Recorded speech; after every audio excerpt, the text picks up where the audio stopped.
नमस्कार, ये पीबीएनएस की हिंदी सेवा है और आप सुन रहे हैं पीबीएनएस संपादकीय सच की सोच। भारत ने 15 जनवरी को 75वां भारतीय सेना दिवस मनाया है। भारतीय सेना के शानदार इतिहास की बात की जाए तो इन 75 वर्षों में भारतीय सशस्त्र बल देश की तेजी से बढ़ती सुरक्षा, खुफिया और सामरिक जरूरतों को पूरा करने के लिए लड़ने वाले बलों की एक विश्व स्तरीय समूह के रूप में विकसित हुए हैं।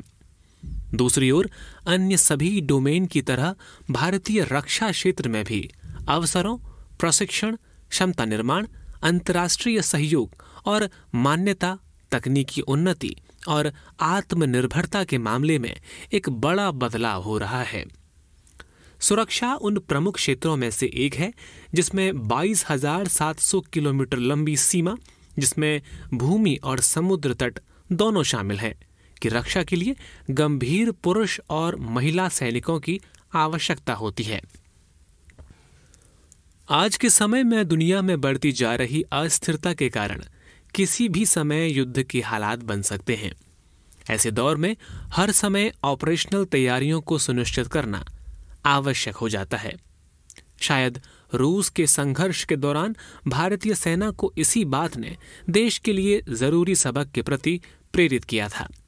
इसमें हथियार प्रणालियों के संदर्भ में सामरिक और परिचालन स्तर पर विस्तृत विश्लेषण शामिल हैं। देश की सुरक्षा के साथ ही डिफेंस इंस्टॉलमेंट्स यानी परमाणु संपत्ति सहित की सुरक्षा करना भी आज रक्षा उद्योग के लिए फोकस पॉइंट बन गई है। भारतीय सेना COAS जनरल मनोज पांडे द्वारा सुझाए गए मंत्र आत्मनिर्भरता से आधुनिकता के साथ तेजी से विकसित हो रही है।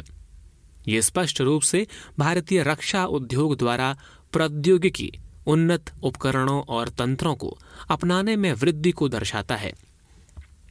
भारतीय सेना और रक्षा उद्योग आपसी साझेदारी बढ़ाने और क्रेता विक्रेता के रिश्तों से बाहर आने की दिशा में कदम बढ़ा रहे हैं। इसके लिए AI, ब्लॉकचेन, क्वांटम कम्युनिकेशन, मानव रहित सिस्टम और डायरेक्टेड एनर्जी वेपन्स जैसे बेहतरीन तकनीकों का स्वदेशीकरण किया जा रहा है, जिसमें सरकार और यहां तक कि रक्षा स्टार्टअप और सभी हितधारकों द्वारा भारी निवेश किया जा रहा है। इस प्रकार IDEX की भूमिका और भी महत्वपूर्ण होती जा रही है। इसका उद्देश्य MSMEs, स्टार्टअप, व्यक्तिगत इन्वेस्टर, रिसर्च एंड डेवलपमेंट संस्थाओं और शिक्षाविदों सहित उद्योग को शामिल करके रक्षा और एरोस्पेस में नवाचार और प्रौद्योगिकी विकास को बढ़ावा देने के लिए एक पारिस्थितिकीय तंत्र का निर्माण करना है। इसके साथ ही परिवर्तनकारी ड्रोन तकनीक भारत की सुरक्षा सुनिश्चित करने के तरीकों को भी बदल रही है। पिछले साल देश ने ड्रोन फ्लाई पास्ट देखा, जिसमें भारतीय सेना में ड्रोन के बढ़ते उपयोग की झलक दिखाई गई। देश में नैनो ड्रोन के इस्तेमाल को बढ़ावा देने के लिए अन्य देशों विशेषज्ञों से विचार विमर्श के साथ हिम ड्रोन एथॉन के माध्यम से ड्रोन आधारित समाधान विकसित किया जा रहा है।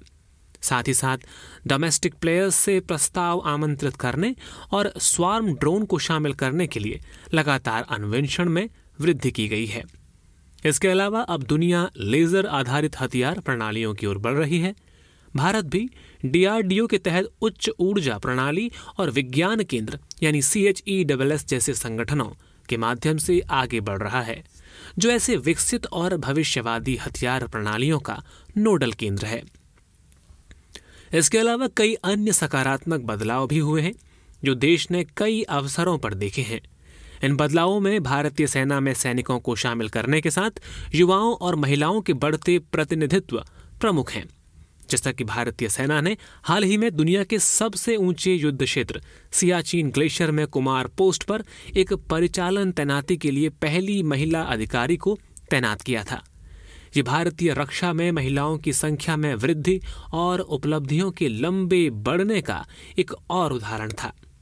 सेना ने कुछ दिन पहले ये भी घोषणा की कि महिला अधिकारियों को आर्टिलरी रेजिमेंट में कमीशन दिया जाएगा और इसके लिए प्रस्ताव सरकार को भेज दिए गए हैं।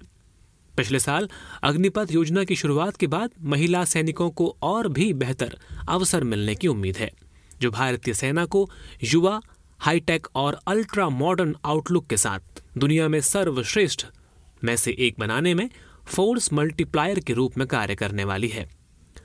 वास्तव में ये पहली बार है कि भारत में भी अमेरिका, रूस और इजराइल की रक्षा उदाहरणों की तर्ज पर साहसिक कदम उठाए जा रहे हैं।